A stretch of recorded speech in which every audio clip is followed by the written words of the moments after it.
Before we dive into this incredible story, make sure you're part of our journey. Hit that subscribe button, turn on notifications, and get ready for a story that will leave you thinking. And if you love inspiring tales, a like goes a long way. Just another homeless loser.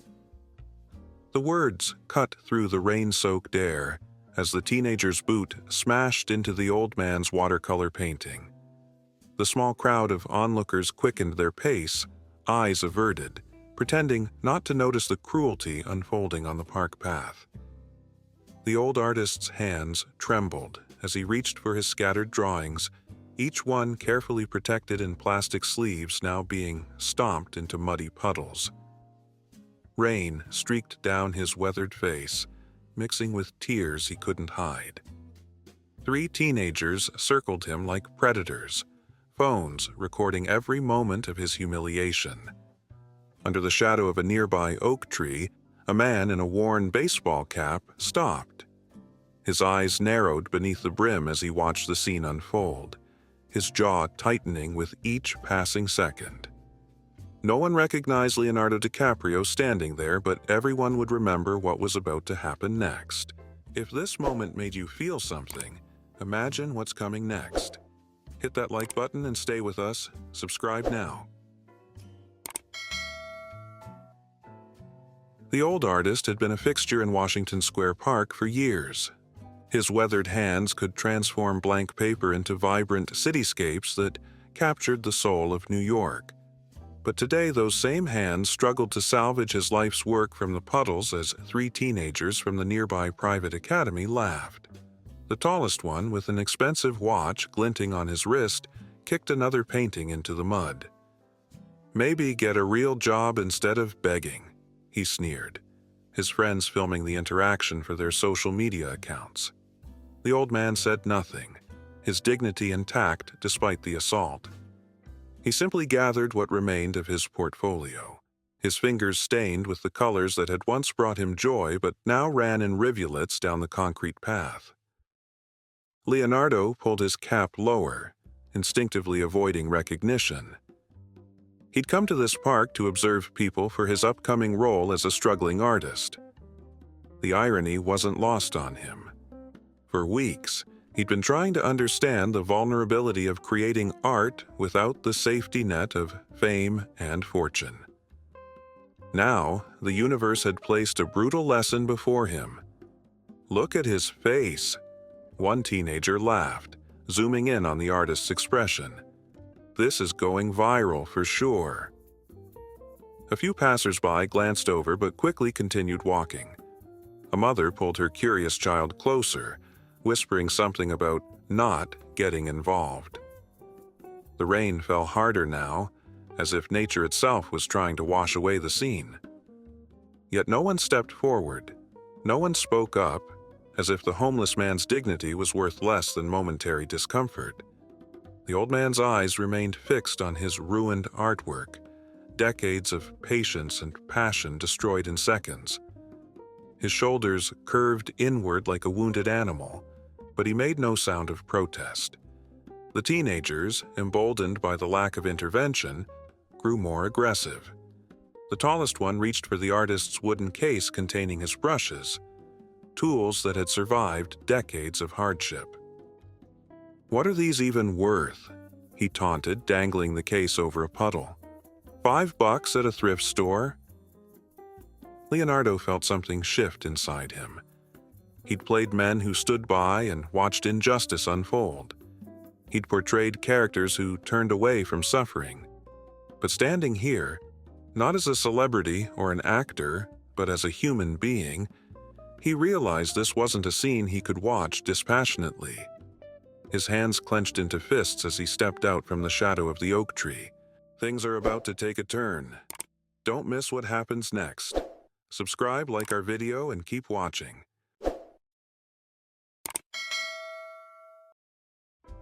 Leonardo's first steps were measured, deliberate, each one carrying the weight of a conscious choice. He could walk away like everyone else. No one would know.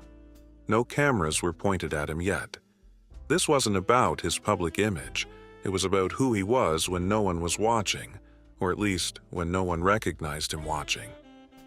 "That's enough," he said, his voice carrying an authority that stopped the teenagers mid-laugh.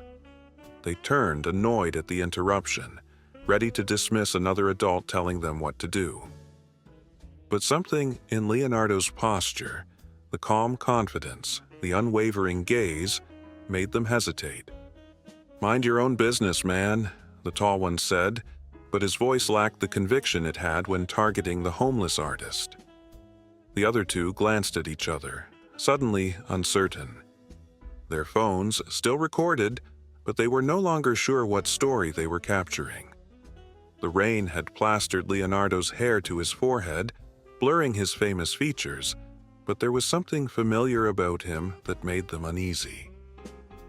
Leonardo knelt beside the old artist, picking up a soaked watercolor of the Brooklyn Bridge at sunset.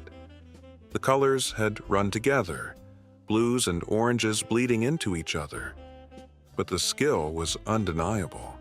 He held it carefully, as if handling a priceless masterpiece. "This is extraordinary work," he said, loud enough for the teenagers to hear. The artist looked up, surprised at the genuine appreciation in the stranger's voice. Their eyes met briefly. One man who had achieved every accolade the world could offer, another whose genius had gone largely unrecognized. "Whatever, it's just some homeless dude's trash," the tallest teen scoffed, but his friends had grown quiet. One of them had tilted his head, studying Leonardo's profile with growing recognition. The atmosphere shifted as a few passers-by had stopped, drawn by the confrontation. A woman with a stroller pulled out her phone, sensing something significant was happening. The rain had slowed to a gentle drizzle, as if the universe wanted to ensure this moment would be preserved clearly. "Oh my God," the second teenager whispered, lowering his phone slightly. That's Leonardo DiCaprio." The words rippled through the small gathering crowd. Phones emerged from pockets and purses, but Leonardo didn't acknowledge them. Instead, he continued gathering the scattered artwork, handling each piece with reverence. "The brushes," he said, extending his hand toward the tall teenager who still held the wooden case. "Give them back." The command was gentle but left no room for refusal. The teenager's face flushed with the complicated realization that he was being schooled in humanity by someone whose posters might hang on his bedroom wall.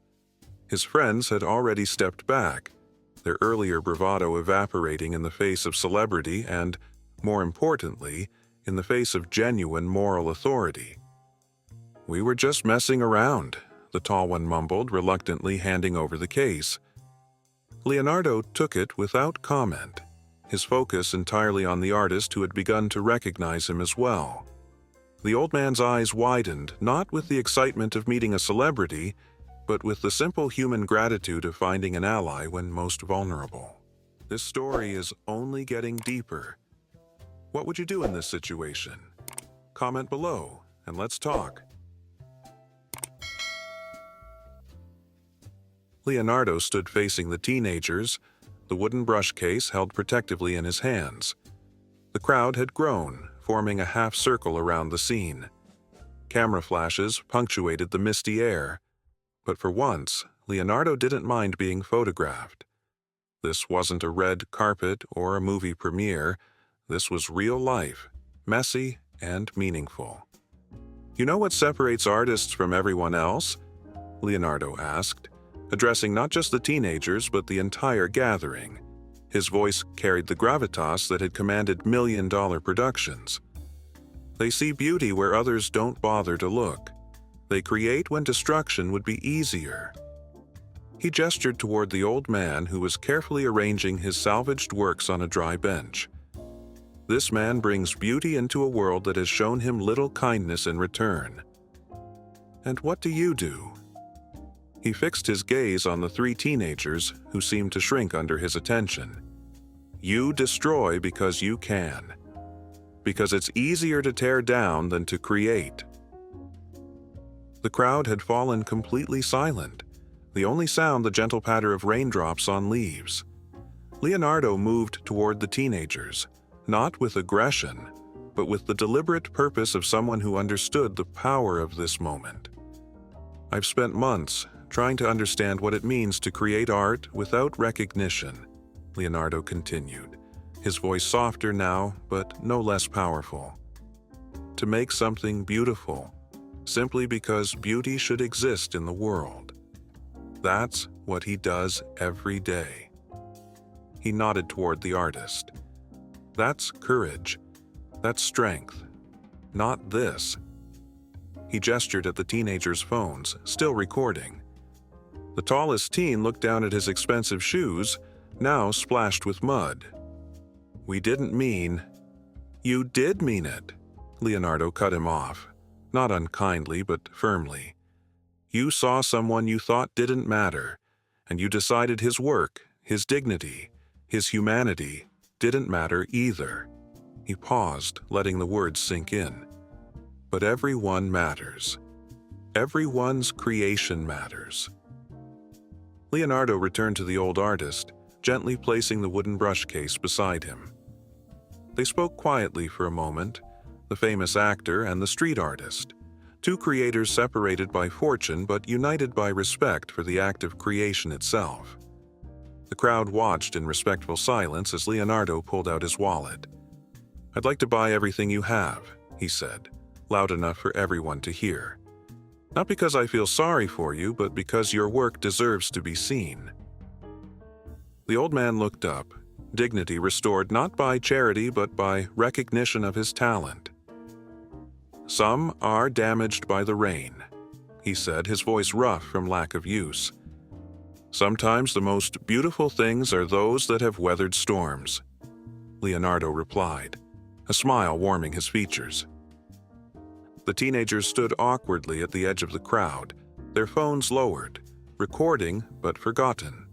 The tallest one stepped forward suddenly, removed his expensive jacket, and laid it carefully over a puddle near the bench where the artwork was displayed. It was a small gesture, clumsy perhaps, but sincere, the beginning of understanding that treating people with dignity costs nothing but means everything. It's not over yet. The best part is coming. Make sure you're subscribed so you don't miss it.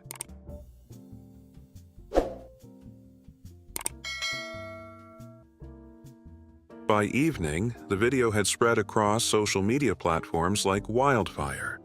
Not the cruel footage the teenagers had initially planned to share, but recordings from bystanders who captured Leonardo DiCaprio kneeling in the rain, defending an artist's dignity. The clip showed him examining each painting with genuine appreciation, listening intently as the old man explained his techniques. What resonated most wasn't the celebrity's presence, but the simple human connection between two artists. One celebrated globally, the other ignored daily. Comments flooded in from around the world, many from people confessing they too had walked past street artists, homeless individuals, treating them as invisible. "I never stopped to look at their work," one comment read, garnering thousands of likes. "Tomorrow I will." Leonardo's publicist called repeatedly that evening, but he didn't answer. This wasn't a publicity stunt to discuss or manage. It was simply a moment of human decency that happened to be captured on camera. The next morning, he visited a small gallery in Brooklyn where he'd arranged for the artist's work to be displayed. Thomas Miller, the old artist's name now known to millions, stood straighter as he explained his paintings to interested visitors. His weathered hands, steady now, pointed out details in his cityscape watercolors. The wooden brush case sat prominently on a small table, a symbol of resilience. "He didn't just buy my paintings," Thomas told a reporter from the local news. "He reminded me that creating beauty matters, even when the world looks away." His eyes, clear and focused, revealed a man who had found not just a patron but affirmation that his life's work had value. 3 teenagers appeared at the gallery opening, awkward and unsure of their welcome. They had come not with phones raised, but with hands extended in apology. Thomas accepted their words with a grace that taught them more than any lecture could have. Later, they were seen helping to hang paintings, learning the stories behind each piece. When asked about the incident during a press conference for his upcoming film, Leonardo smiled thoughtfully. "Art isn't just what hangs in museums or what wins awards," he said. "It's the courage to create beauty in a world that often doesn't notice. Sometimes our greatest role isn't on screen. It's in the small moments when we choose to see others fully." The video continued to spread, not for its celebrity sighting, but for its reminder of a simple truth. In a world where it's easy to walk past suffering, the most revolutionary act can be to stop, to see, and to stand beside those the world has forgotten. One person's moment of compassion had sparked 1,000 similar acts of kindness, proving that sometimes the most powerful stories are the ones we write with our everyday choices. Wow, what a story! If this moved you, imagine what else we have for you. Hit that like button, drop a comment, and let us know what you think.